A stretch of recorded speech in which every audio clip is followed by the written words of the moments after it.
Bapak-bapak, ibu-ibu, saudara-saudara, mari kita lanjutkan kajian kita berkenaan dengan ibadur rahman. Ibadur rahman kita sudah menyelesaikan 6 kategori ya, orang ibadur rahman itu. Kategori orang yang qalu salama, mengatakan salam sejahtera. Orang yang sembahyang menghabiskan waktu malamnya. Kemudian orang yang selalu berdoa, Rabbana srif anna adzaba jahannam inna adzabaha kana gharama sa'at innaha sa'at mustaqarra wa muqama. Yang takut sekali dengan azab neraka. Kemudian masuk kategori orang yang berimpak dalam keadaan tidak pelit dan tidak boros. Kemudian orang yang sanggup menghindari walaupun di lingkungannya, masyarakatnya penuh dengan situasi perzinahan, pembunuhan, dan kemusyrikan. Yang terakhir adalah orang yang bertobat bersungguh-sungguh. Yang sekarang kita, yaitu orang yang apabila diingatkan, dibacakan Al-Quran, ayat-ayat Al-Quran, maka dia tidak bersikap bisu, tuli terhadap ayat-ayat Allah Subhanahu wa taala.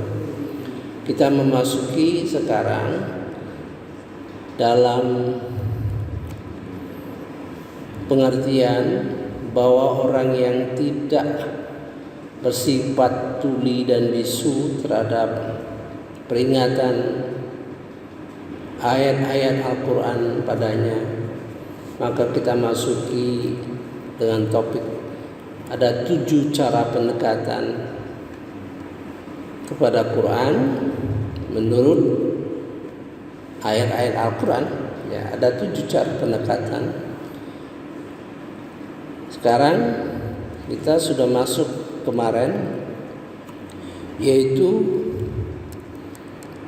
pendekatan pertama. Kebetulan pendekatan pertama itulah ayat di dalam ibadur rahman, yaitu orang yang apabila diingatkan Quran, ayat-ayat Quran, maka dia tidak akan pura-pura tidak mengenal, ya, tidak bersikap bisu.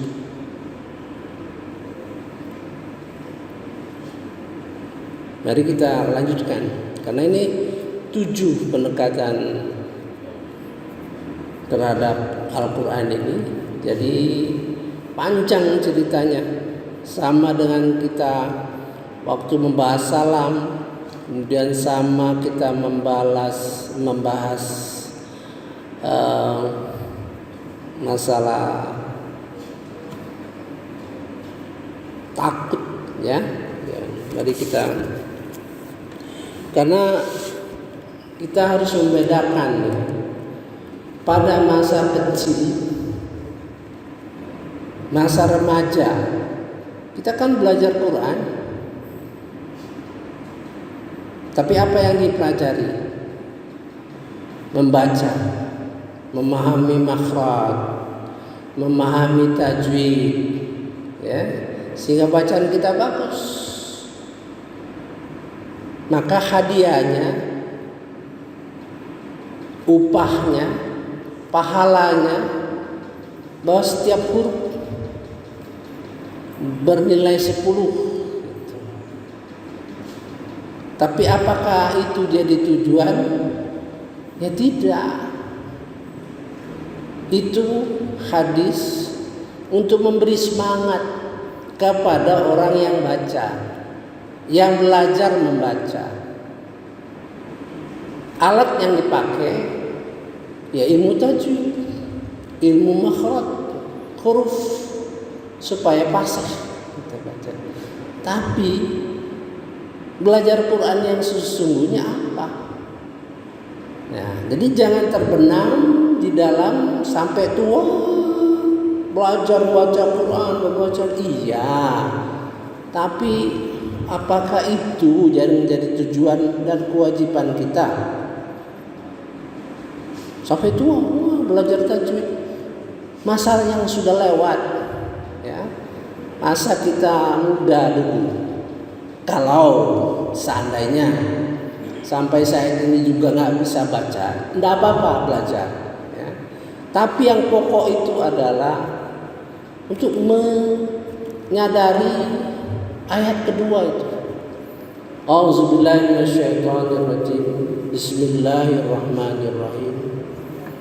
Dzalikal kitabu la raiba fihi hudan lil muttaqin. Yang harus kita tanamkan di dalam kita. Inilah kitab Al-Quran yang tidak ada keraguannya lagi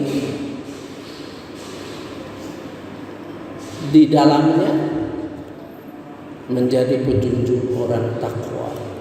Itu jadi ayat kedua itu harus ditanamkan di dalam diri kita dalam belajar Quran ini, supaya kita paham bahwa seluruh petunjuk-petunjuk di dalam Quran, seluruh ayat-ayat di dalam Quran adalah dalam rangka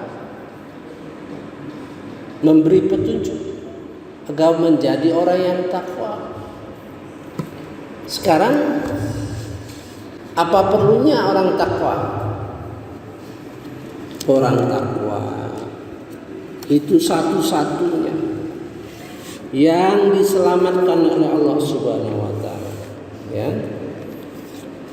Jadi kita harus membedakan, misal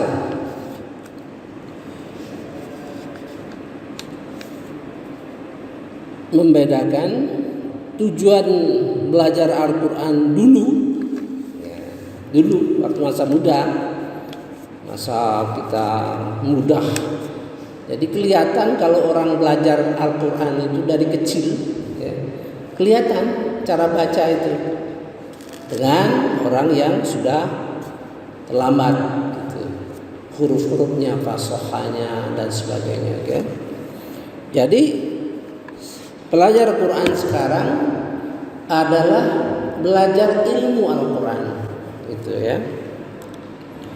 Mengapa target takwa itu merupakan tujuan kita, ya? Maka di dalam surah Az-Zumar, A'udzubillahi minasyaitonirrajim, Bismillahirrahmanirrahim, dan Allah menyelamatkan orang-orang yang bertakwa. Jadi satu-satunya orang yang diselamatkan oleh Allah Subhanahu wa taala itu adalah orang takwa, ya. Jadi tujuan kita belajar Al-Quran sekarang supaya kita jadi orang takwa. Oh, Pak Malani, saya kan sudah sholat, sudah puasa, sudah mematuhi apa-apa. Iya, tapi kita harus menjejaki suatu jalan dengan teliti. Kita harus melangkah segala sesuatu dengan teliti. Karena di dalam hidup kita ini banyak ranjau. Ada satu makhluk yang menyatakan permusuhan, dan Allah mengatakan permusuhan, musuh yang nyata, ya, musuh yang nyata adalah setan. Dan orang yang mengabaikan Al-Quran akan dibiarkan oleh Allah Subhanahu wa taala, setan menjadi temannya. Nah, itu. Jadi Allah sudah mengatakan itu. Orang yang mengabaikan Al-Quran akan dibiarkan oleh Allah Subhanahu wa taala, setan menjadi temannya, gitu ya. Wa nunajjillah, Allah akan menyelamatkan. Kalau sudah ada jillah, Allah itu sudah, kalau timbangan ayat Quran itu yang paling tinggi kalau ada Allah, ya. Misalnya kepada orang-orang yang beramal soleh dan beriman dan beramal soleh akan diberi petunjuk, yahdihim, ya kan, itu biasa saja. Tapi kalau disebut bahwa Allah itu kuat, derajatnya yang paling tinggi gitu. Jadi ayat-ayat Al-Quran ini sebenarnya kalau ditimbang-timbang itu ada ukuran-ukurannya, krik-kriknya, ya. Semakin tinggi keadaannya, semakin bahasanya dirubah, bahasa yang sudah tinggi gitu. Tapi kita kadang-kadang karena tidak belajar Arabnya, hanya paham terjemahnya, maka datar. Ya, kita paham itu datar saja, ya. Tidak ada karena bahasa kita tidak mampu mengungkapkan isi di dalamnya itu, ya. Nunajjillah alladzina taqaw bimafazatihim. Allah akan menyelamatkan orang-orang yang bertakwa karena kemenangan mereka. Ya. Bimafazatihim. Nah, bimafazatihim ini, ya, ini jenis kata fa'il. Orang yang sudah menang, pemenang gitu. Ini kalau kita kaitkan dengan Al-Baqarah ayat 1 sampai 5, maka ketakwaan itu dasarnya. Ulaika ala hudam mir rabbihim wa ulaika humul muflihun. Kalau di bawah itu bahasa yang di bawah, ya, pakai ulaika humul muflihun, mereka itulah yang mendapat kemenangan. Kalau ini bimafa zatihim, pemenang, ya.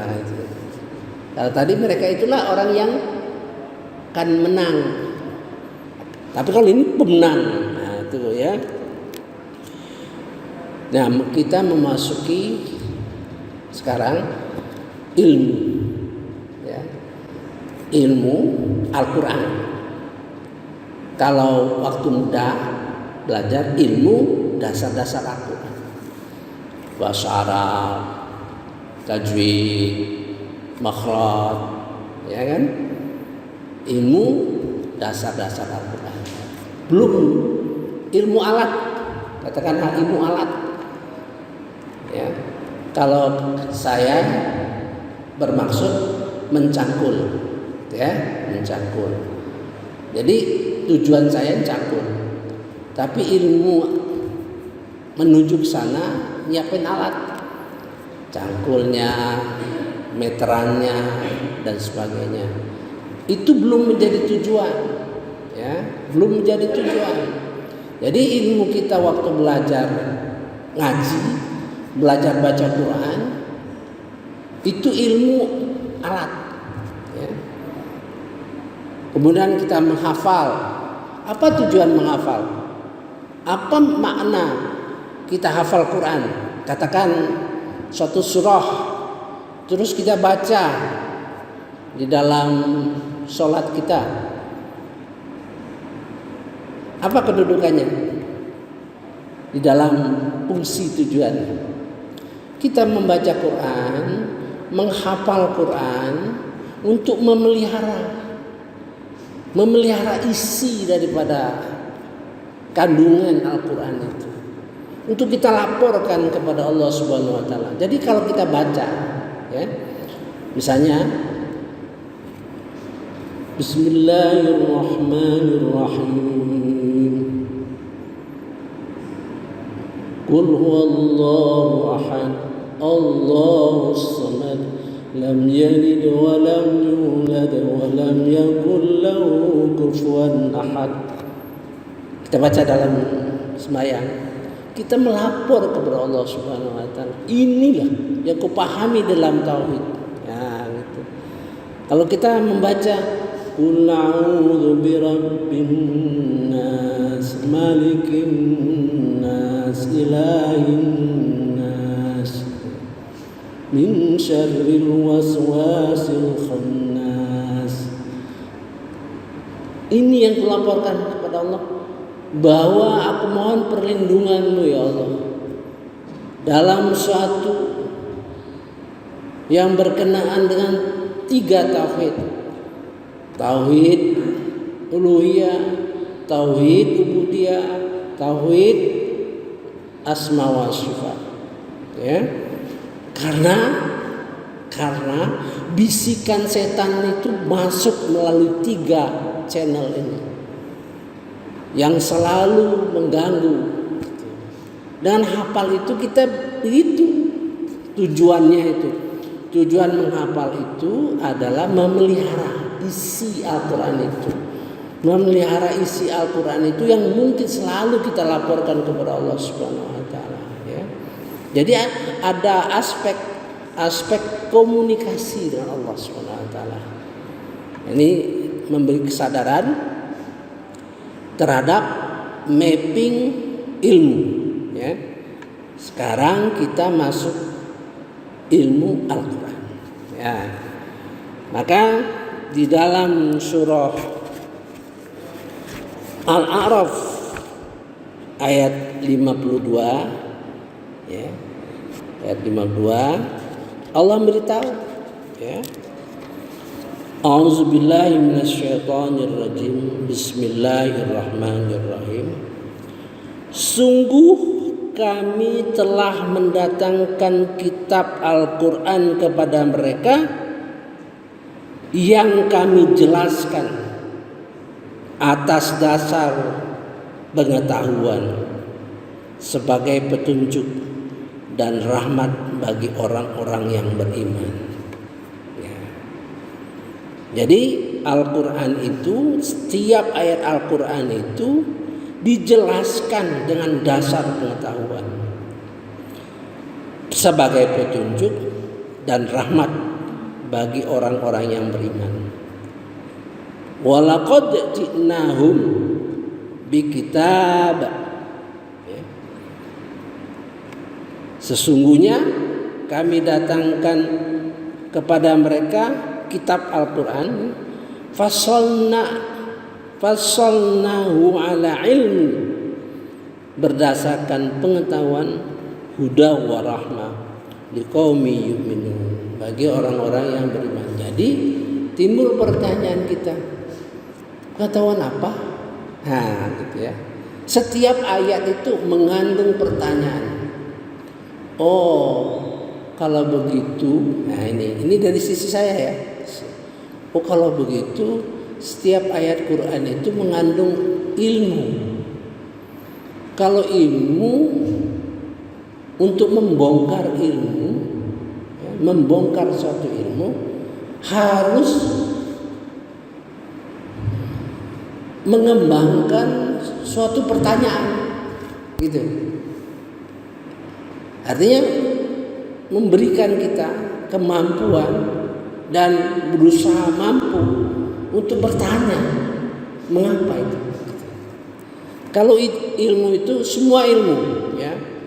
Nanti kita jelaskan bahwa ilmu itu sebetulnya dari Allah Subhanahu wa taala. Semua ilmu dari Allah Subhanahu wa taala. Baik ilmu dunia maupun ilmu akhirat. Hanya bedanya ilmu dunia dikembangkan, ya, dikembangkan melalui alat. Nanti kita lihat di dalam surah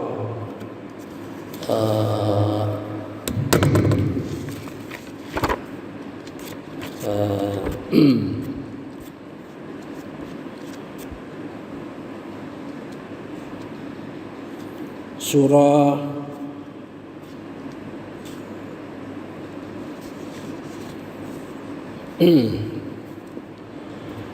Al-alam, ya. Kadang-kadang kita orang Islam ini seolah-olah ilmu dunia itu, ya, ilmu dunia dengan ilmu akhirat itu pisah. Gitu. Padahal ilmu dunia dan ilmu akhirat itu satu kesatuan. Gitu, ya. Sebagai contoh, kalau orang paham ilmu agama saja, maka dia memahami Al-Quran itu hanya untuk kepentingan akhirat. Mempelajari Al-Quran, ya, ayat-ayat Al-Quran hanya berpikir untuk kepentingan akhirat. Kalau dia paham ilmu dunia, maka dia tidak mampu menyentuh ayat-ayat Quran itu untuk diimplementasikan di dunia. Nggak bisa lepas ya, gitu. Kalau orang paham ilmu akhirat, kemudian paham dunianya, maka dia akan mampu mengembangkan ayat-ayat Al-Quran itu dalam kepentingan dunia, ya.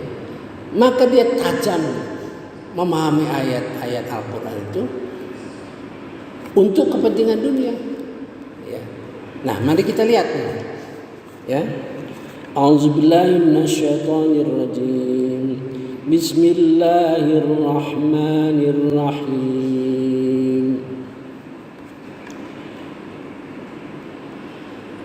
Sabbihisma rabbikal a'la alladzi khalaqa fasawwa walladzi qaddara fahada walladzi akhrajal mar'a faja'alahu tha'an awa.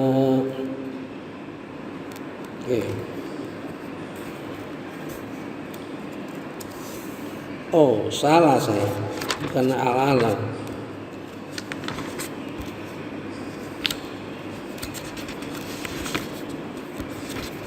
Bukan surah itu, ya.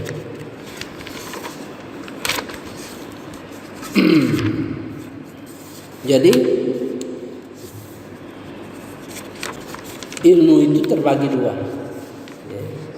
Satu, ilmu diajarkan oleh Allah melalui sarana al-qalam, gitu ya.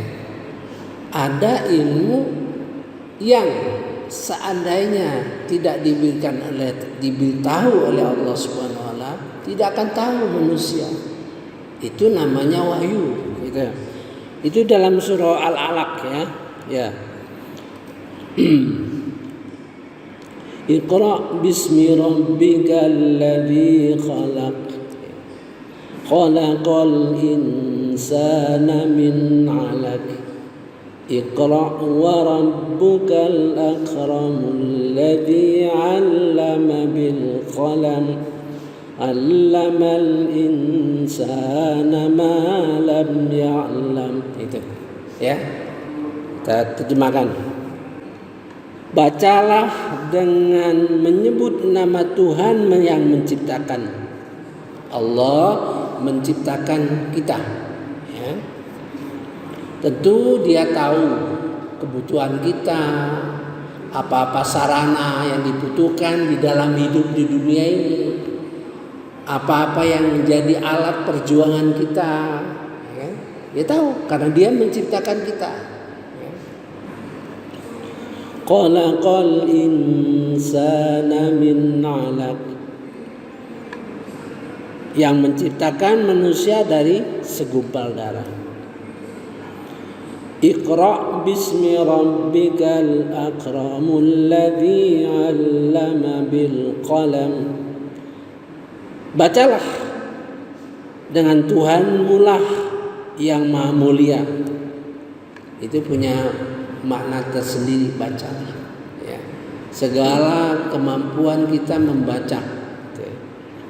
Yang mengajarkan alladzi 'allama bil qalam, yang mengajarkan ilmu dengan sarana.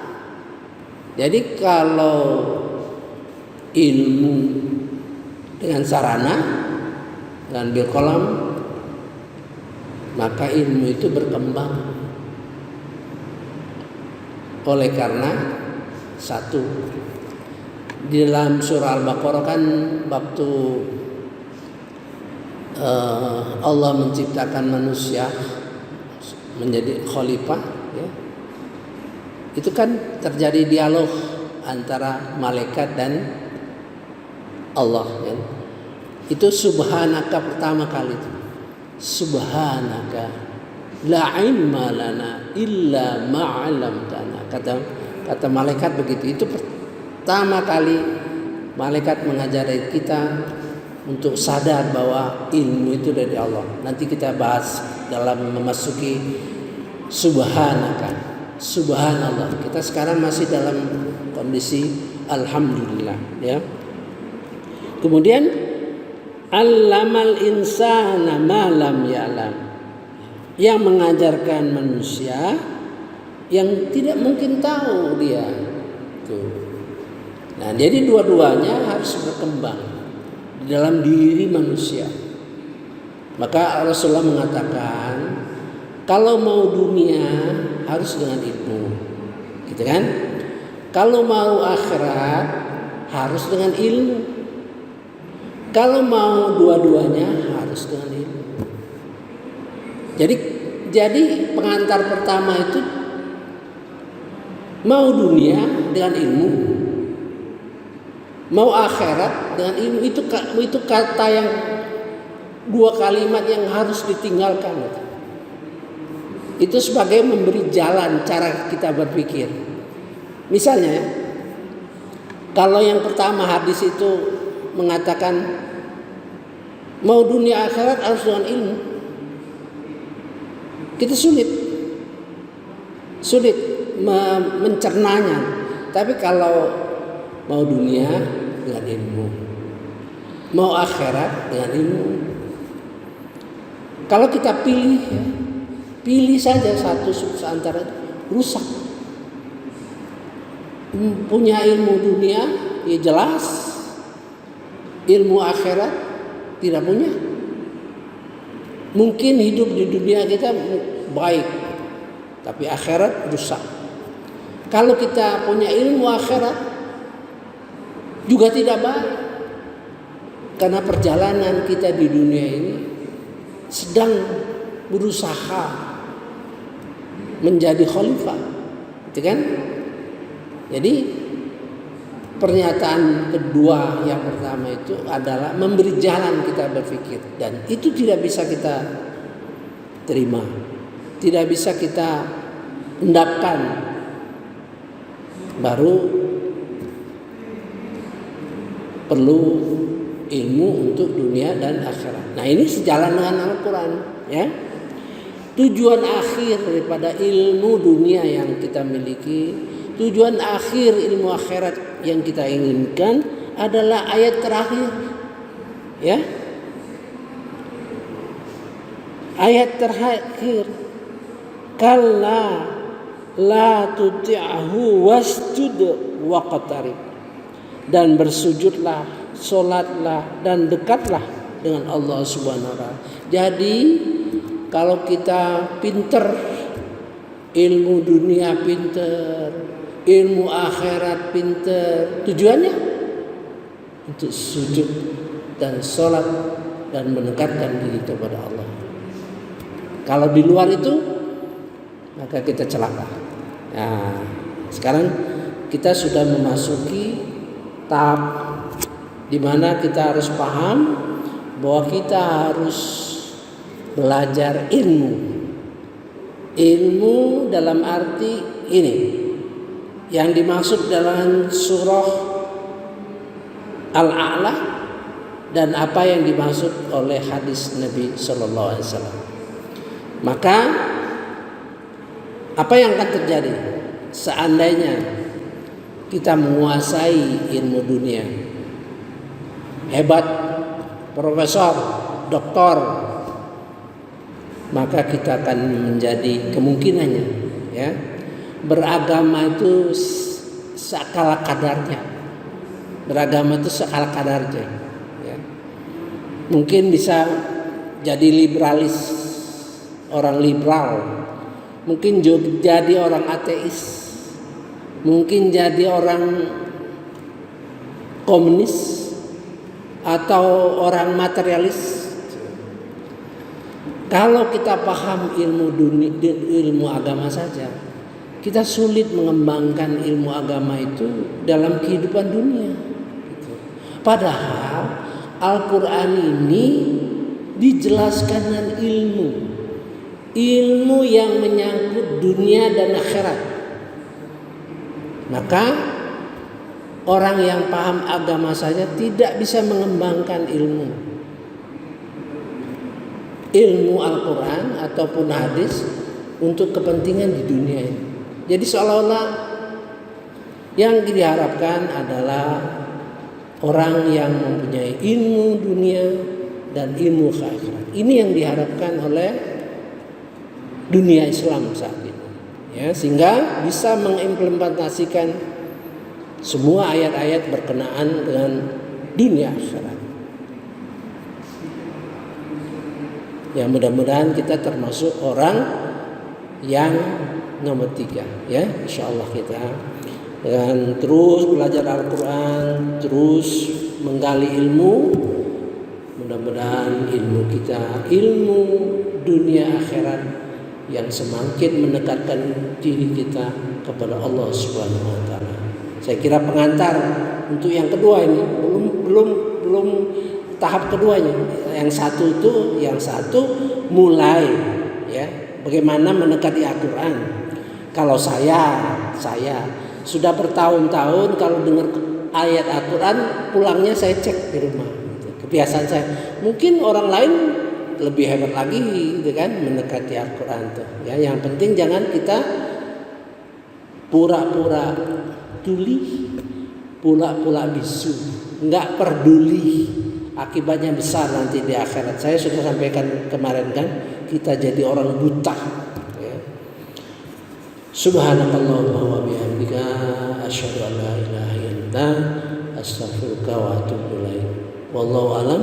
Wassalamualaikum warahmatullahi wabarakatuh.